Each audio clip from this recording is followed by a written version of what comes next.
Hey YouTube, I'm sorry it's been a little doozy going to school and stuff. It's just keeping me crazy busy, but I wanted to do a quick review on The Hobbit.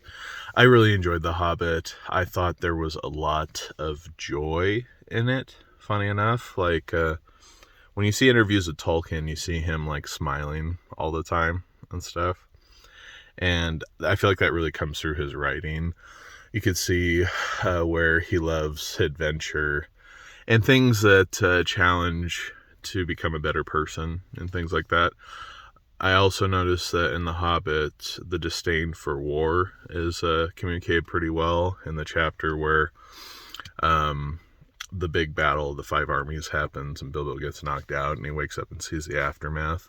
He makes the point to say that victory is not victory ultimately because it's miserable for the victor as well, and that war is just a really ugly affair. But yeah, The Hobbit, really great read. I could see where there were some differences with the Jackson films, but they weren't as different as I was expecting. A lot more talking animals in the books, and I thought it was cool how ancient style of speech was invoked for some of the animals that would be speaking, like the ravens who were reporting to the dwarves as they were in Smaug's lair, letting him know Smaug been killed and what's going on with Lake Town and stuff like that. But as I mentioned in the little short I put up several weeks back, chapter 14 where Lake Town kills Smaug, this was really fun to kind of hear that it was almost like a Greek translation of how it read, which is a lot of fun considering that Greek is some of the oldest, greatest stories we have, and that it conveys a lot of virtues and morality for humanity, right? So the fact that the world of men invokes this Greek style, it kind of touches on the virtue. And I feel like in some way symbolically, it pointed to the good qualities, I guess you could say, of the Greeks as the thing that kills the dragon, metaphorically. But that's just some speculation on my part, so you don't have to read into that too much. But I thought that was a really nice touch.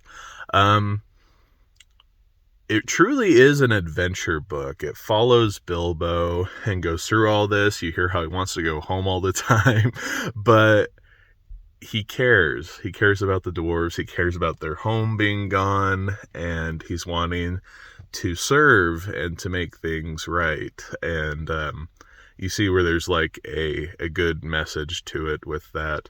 But yeah, The Hobbit was a lot of fun. I definitely recommend it. Very enjoyable, and it was a pleasure to see the mind of Tolkien at work.